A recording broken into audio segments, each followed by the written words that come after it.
support them because they put up $3,500 in prizes. That's right, $2,000 first, $1,000 second, $500 for third. That has already been won by Demaga. And the two players in the grand final is Sen from Taiwan and White-rA from the Ukraine. White-rA has been on an absolute tear today. This will be his third tournament finals appearance of the day. And he just seems like an unstoppable force for pretty much anyone and everyone. So huge uphill battle coming up for Sen. Now, both of these players have pretty interesting styles. White-rA has a wide gamut of play that he does. Everything from doing crazy 5 Warp Gate all-in openings to doing this very low on Gateway but high on Robo and Void-Ray tech. We've even seen him use Dark Templar and Blink Stalkers quite a bit on Lost Temple. And he's against Sen, who is a very much so, I guess I'd call him his own style of Zerg.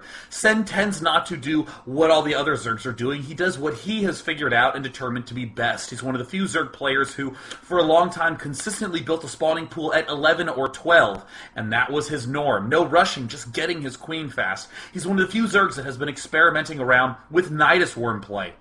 So now we have these two people who are unbelievably stable, great micro-macro control from both of them, and it's all going to come down to who has some superior strategic thinking. So without any further ado, let's go into Game 1. In the bottom, I just guess the regular old left corner, we have Duckload Ra, a.k.a. White-rA, spawning as the red Protoss, and in the north, we have Softball, a.k.a. Sen, spawning as the blue Zerg. Now, immediately these positions make us say things like, oh, Protoss has the innate advantage. He can put a lot of pressure on early. However, Zergs have been getting a lot of roaches just on hatch tech and putting that close distance pressure right back on the opponent. So that can be a big threat for White-rA. Looks like White-rA doing the usual thing, going to be throwing down the pylon at his ramp. And as usual, I love this very nice placement. He has enough space to build buildings in a maximal area around the pylon and still just in range to be able to wall off the front of his base should he need to. Looks like Sen has not done anything too out of the ordinary yet. As usual, Sen is already poking along just the skirting edge so that way he can retreat if there does turn out to be a player in that close proxy spot. There are some more drones coming out right now. Looks like he's sending his Overlord to his natural expansion, going to make sure that there's absolutely no harassment coming up, such as cannons or even some sort of proxy edge.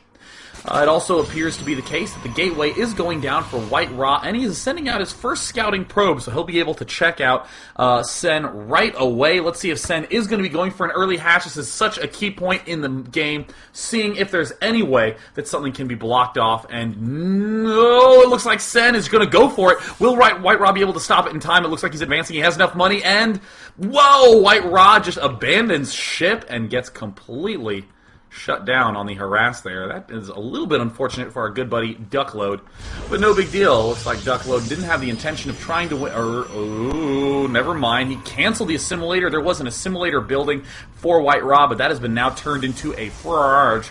So this could be a very fast win if he can get the good wall off. But of course, Sen knows this sort of strategy. Oh, well, he's going for it.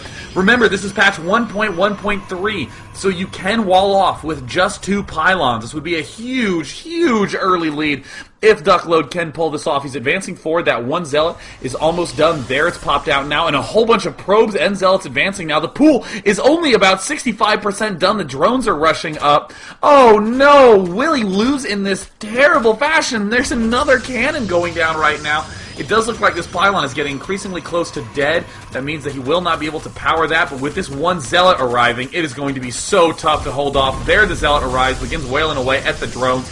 All the drones are pulled off now. Sen's dumped everything into this. Apparently completely underprepared for this sort of push. The drones are dying very quickly.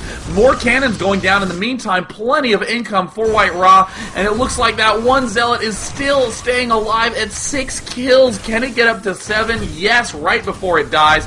And it looks like Sen will be able to come out of this alive, maybe. But he is going to be in a rough spot. We do see that first cannon finishing. Now the Zerglings begin wailing away, but 150 shields, 150 life. Very hard to take down those cannons. Super durable. Does manage to do the finishing blow on the cannon, but there's another one finishing, and oh no, is that actually going to kill off everything? And look at this, White-rA target firing the drones. How many drones are left? 2. Oh my goodness, that is not the way you want to start the grand final of a tournament series. Let me get back to 6 drones, and then maybe I can start my basic build all over again. Looks like Sen did not want to go down that path, just gives up. So White-rA exploiting those close positions, exploiting the fact that that hatch did go down first, and sprints to an extremely early lead at 1-0. Again, White-rA showing how much variety he has in his strategies. No long-term